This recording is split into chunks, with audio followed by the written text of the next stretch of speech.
तभी ऐसा लगता है कि जिस दुनिया में हम रह रहे हैं वो थोड़ी धुंधली सी हो गई है। जैसे जैसे असली और नकली का फर्क मिटता जा रहा है, या मानो चीजों के मतलब पीछे छूट गए हैं और बस उनके निशान निशान आगे बढ़ रहे हैं। ऐसा क्यों महसूस होता है? आज हम इन्हीं कुछ गहरे और उलझे हुए सवालों पर बात करेंगे। एक जाने माने विचारक के नजरिए से समझने की कोशिश करेंगे कि आज की इस दुनिया में सच्चाई, नकल और दिखावे के क्या मायने रह गए हैं।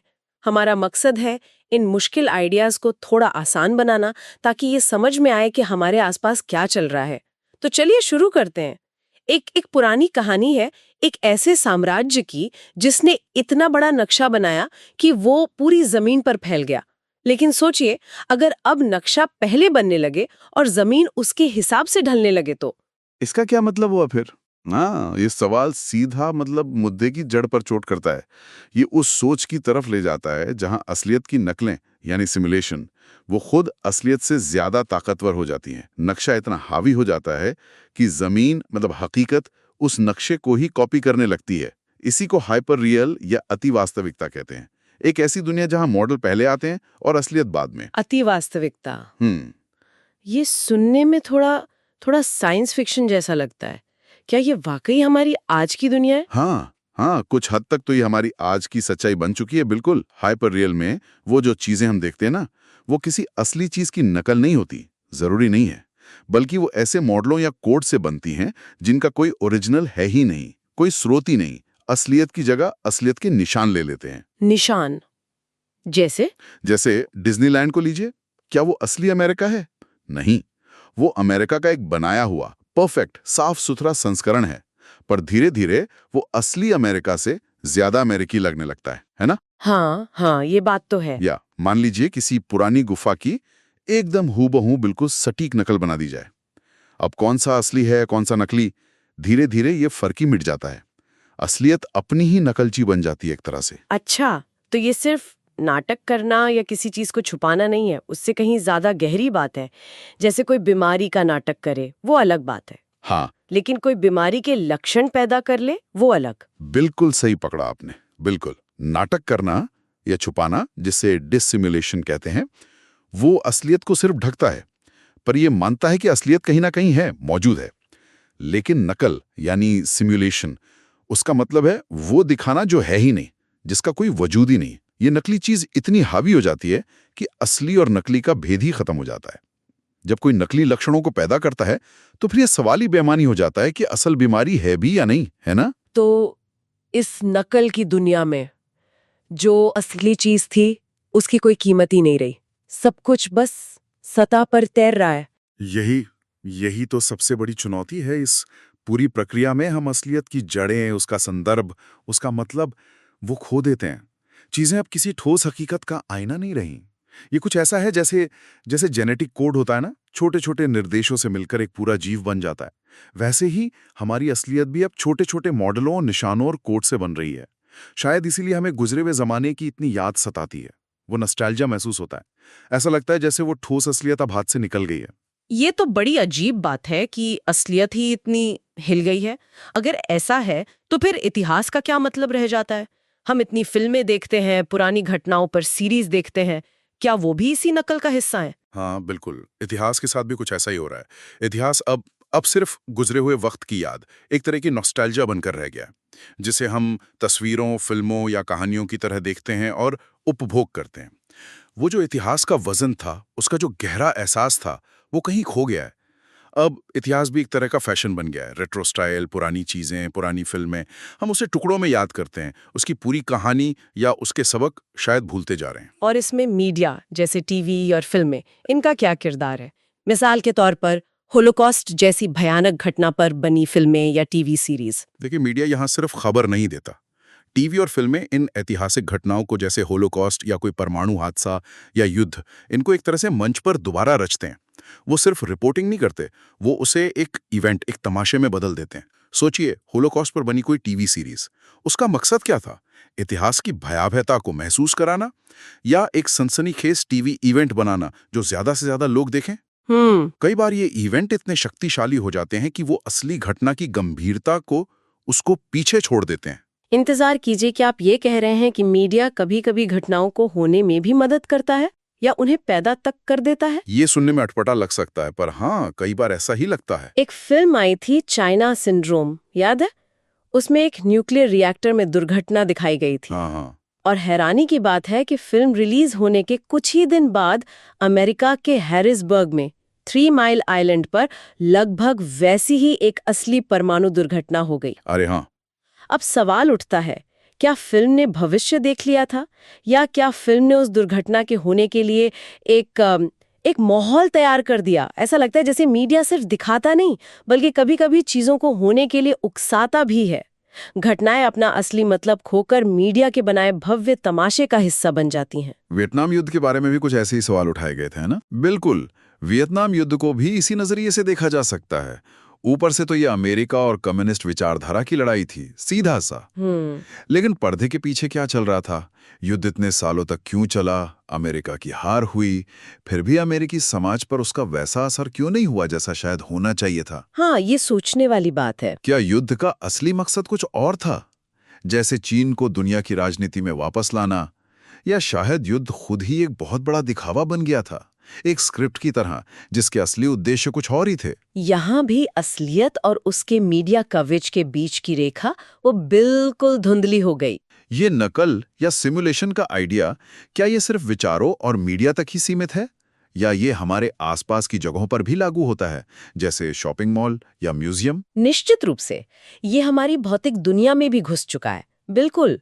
पेरिस का पोम्पिडू सेंटर याद है? वो इमारत जिसकी सारी पाइपलाइन और मशीनरी बाहर दिखती है। हाँ हाँ, वो अजीब सी इमारत। हाँ, उसे बनाने वालों का मकसद था पारदर्शिता, संस्कृति को सबके सामने लाना, एक खुलापन। लेकिन नतीजा क्या हुआ? आलोचक कहते हैं कि वो इमारत एक ऐसी मशीन बन गई जो संस्कृति को सोख लेती है, उसे खत्म कर देती है और एक तरह का खालीपन पैदा करती है।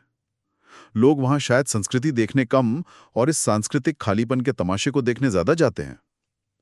वो इमारत खुद अपनी बनावट के जरिए ये दिखाती है कि संस्कृति अब सिर्फ एक प्रदर्शन बनकर रह गई है। और बड़े-बड़े शॉपिंग मॉल, जिन्हें हाइपर मार्केट कहते हैं, वे तो बस खरीदारी की जगह है ना? है ना? उसमें क्या खास? सतह पर तो ऐसा ही लगता है, लेकिन हाइपर मार्केट सिर्फ सामान बेचने की जगह नहीं है। नहीं। नहीं, ये हमारी जिंदगी को नियंत्रित करने का एक मॉडल है। सोचिए जरा, वहाँ क्या-क्या होता है? खरीदारी, खाना-पीना, मनोरंजन, कभी-कभी तो छोटे-मोटे काम भी निपट जाते हैं। हाँ, सब कुछ है की जगह।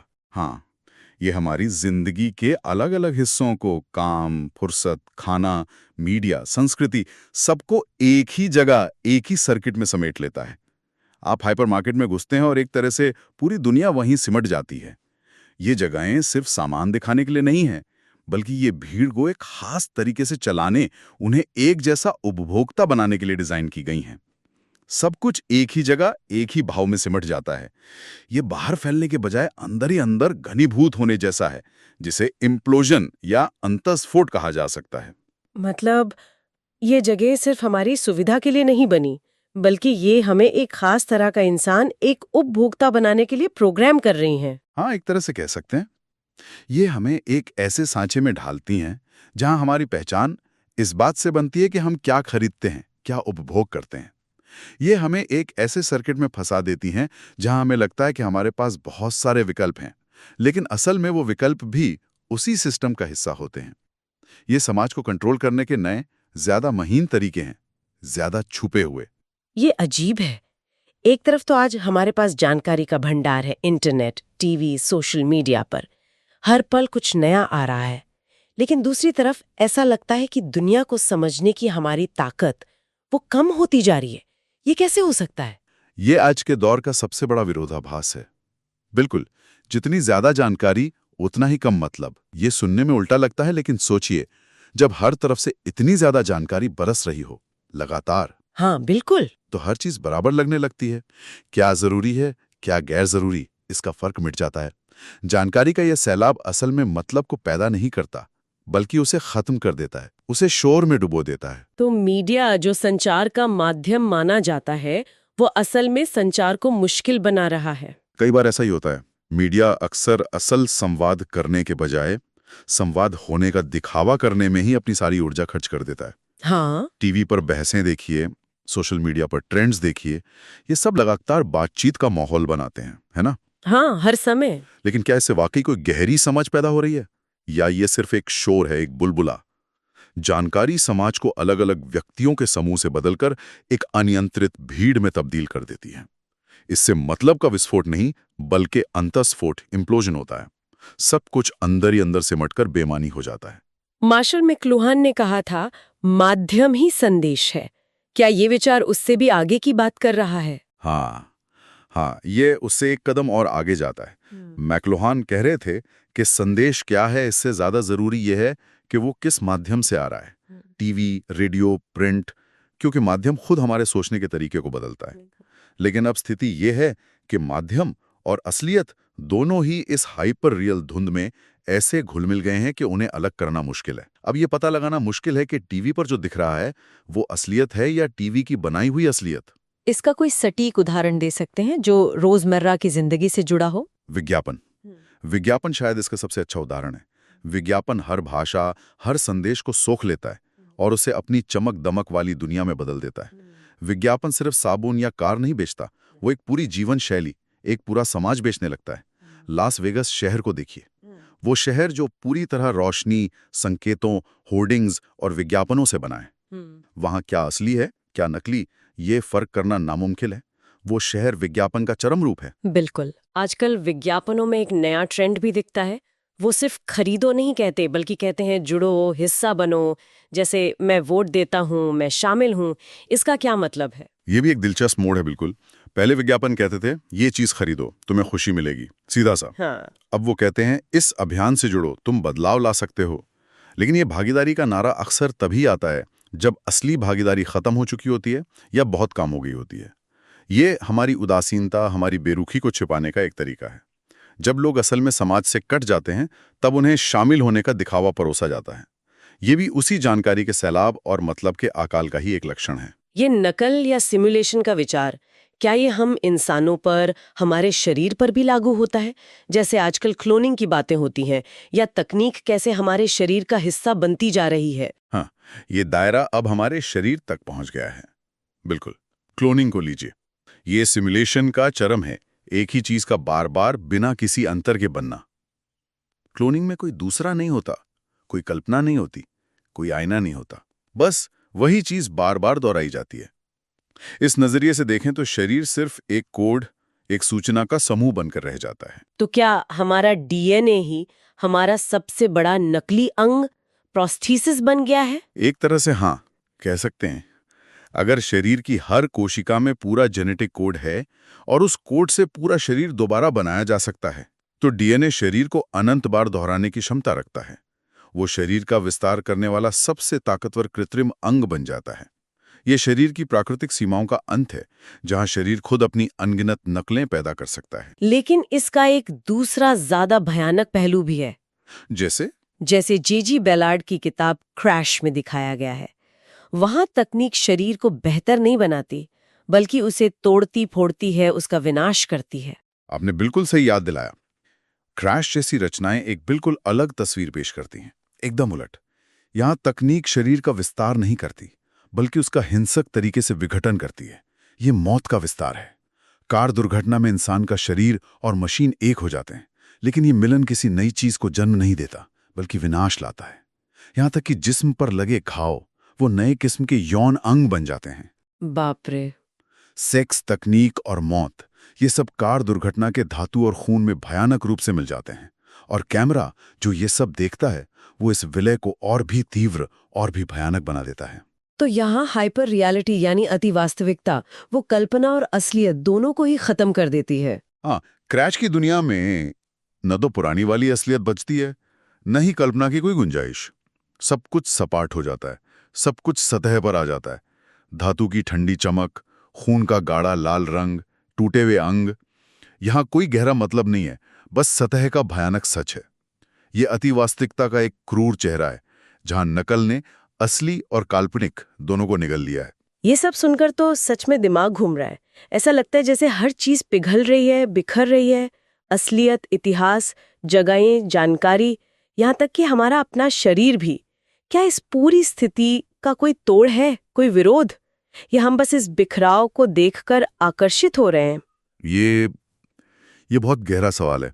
क्या इस नकल और बनावट की दुनिया के बाहर कुछ बचा है? एक दिलचस्प विचार जानवरों की चुप्पी से जुड़ा है। सोचिए, हमारी दुनिया भाषा, मतलब, संकेतों से भरी पड़ी है। हम लगातार बोलते हैं, मतलब ढूंढते हैं, जानवर चुप रहते हैं। उनकी ये खामोशी हमारी मतलब से भरी दुनिया के सामने एक चुनौती जैसी है। उनके पास अपनी जगह होती है, हमारी तरह उलझा हुआ अचेतन मन नहीं। शायद उनकी दुनिया में मतलब से ज्यादा जरूरी है मौजूदगी, जगह का एहसास। और एक शेष का भी जिक्र था, वो क्या चीज है? शेष, हाँ, शेष वो है जिसे कोई सिस्टम अपने से बाहर रखता है, लेकिन वही बाहर रखी गई चीज असल में सिस्टम को परिभाषित करती है। जैसे समाज सामान्य को कैसे परिभाषित करता है, अक्सर असामान्य को, जैसे पागलपन या अपराध को बाहर रखकर। ठीक है। लेकिन क्या हो जब सिस्टम इतना बड़ा हो जाए कि वो सब कुछ अपने अंदर समेट ले, सब कुछ शामिल कर ले, तब हर चीज शेष या फालतू बन सकती है। जब जानकारी इतनी ज्यादा हो कि मतलब ही गायब हो जाए, तो सारी जानकारी ही शेष बन जाती है। जब उत्पादन इतना ज्यादा हो कि जरूरत ही खत्म हो जाए, तो सारा उत्पादन शेष बन जाता है। ये वो स्थिति है जहां सिस्टम खुद अपने बोझ तले दबने लगता है। तो क्या हमारे संस्थान जैसे यूनिवर्सिटी या सरकार भी इसी तरह अंदर से खोखले हो रहे हैं, जहां बाहरी ढांचा तो है पर असली मतलब या मकसद गायब हो गया है? हाँ, ये विचार संस्थानों पर भी लागू होता है। बिल्कुल। जब संस्थाएं अपने असल काम से ज्यादा अपनी छवि, अपने नियमों, अपने दिखावे पर ध्यान देने लगती हैं, तो वे अंदर से सड़ने लगती हैं। सत्ता का ढांचा बचता है, पर असली ताकत खो जाती है। ज्ञान देने का दावा बचता है, पर सीखने सिखाने का जज्बा खत्म हो जाता है। सब कुछ पारदर्शी दिखने लगता है, लेकिन इस पारदर्शिता में कुछ भी ठोस नहीं होता है। इसे पारदर्शिता का शून्यवाद, निहिलिज्म ऑफ ट्रांसपेरेंसी कहा जा सकता है। शून्यवाद मतलब सब कुछ व्यर्थ लगने लगना? या शून्यवाद का मतलब है एक तरह की गहरी उदासीनता, चीजों के गायब हो जाने, मिट जाने के प्रति एक अजीब सा खिंचाव, एक उदासी, मेलंकोली। जब सब कुछ इतना बनावटी, इतना खोखला लगने लगे, तो किसी भी चीज में यकीन करना, किसी मूल्य को मानो मुश्किल हो जाता है। हर चीज बराबर, हर चीज बेमानी। इस खालीपन में शायद आतंकवाद जैसी चरमपंथी चीजें एक हताश चीख की तरह उभरती हैं, जो इस ठहरी हुई उदासीन व्यवस्था को झकझोरना चाहती हैं, भले ही हिंसक तरीके से। लेकिन एक और रास्ता भी सुझाया गया है। शायद मतलब के परे मोहकता और दिखावे की अपनी एक अलग दुनिया है, जो तर्क और मतलब पर नहीं बल्कि खेल और आकर्षण पर चलती है। तो आज हमने काफी गहरे पानी में गोता लगाया। सच में हमने देखा कि कैसे हमारी दुनिया में असलियत की जगह उसकी नकलें ले रही हैं। नक्शे जमीन से पहले आ रहे हैं, इतिहास मीडिया का इवेंट बन रहा है, मॉल जैसी जगहें हमें कंट्रोल करने वाले सर्किट में बदल रही हैं, जानकारी का सैलाब मतलब को बहा ले जा रहा है, और तकनीक हमारे शरीर के साथ अजीब खेल खेल रही है। हाँ, संक्षेप में कहें तो हमने उन विचारों को छुआ जहां असलियत अब मॉडलों से पैदा हो रही है, जिसे हाइपर रियल कहा गया, जहां मीडिया सिर्फ दिखाता नहीं बल्कि घटनाओं को बनाता भी है, जैसे चाइना सिंड्रोम का उदाहरण था, जहां म्यूजियम और मॉल जैसी जगह है भीड़ को साधने और जिंदगी को एक सर्किट में बांधने का काम करती हैं, जैसे ब्यूबोर्जी हाइपरमार्केट। हमने देखा कि कैसे ज्यादा जानकारी मतलब को कम कर सकती है और कैसे विज्ञापन इस सतहीपन का प्रतीक है। फिर हमने क्लोनिंग के जरिए शरीर की निखुड़ नकल और क्रैश के जरिए तकनीक द्वारा शरीर के हिंसक विघटन को समझा।